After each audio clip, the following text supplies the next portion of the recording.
In this short tutorial, I will show you how to turn off communication limits on your iPhone.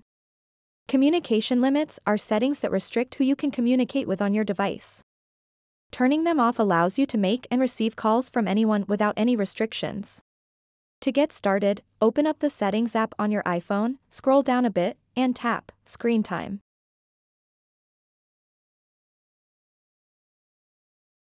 After that, scroll down again and tap Communication Limits.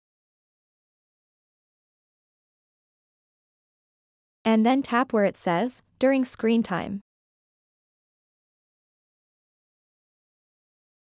All you need to do next is simply tap and select the Everyone option. By selecting this option, it will allow one-on-one and group conversations with anyone, including unknown numbers. This is exactly how you can turn off communication limits on an iPhone.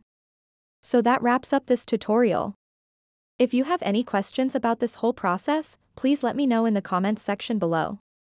And if this video helped you out, please give it a big thumbs up and subscribe to this channel for more tutorial videos like this one. Thank you so much for watching and have a good day.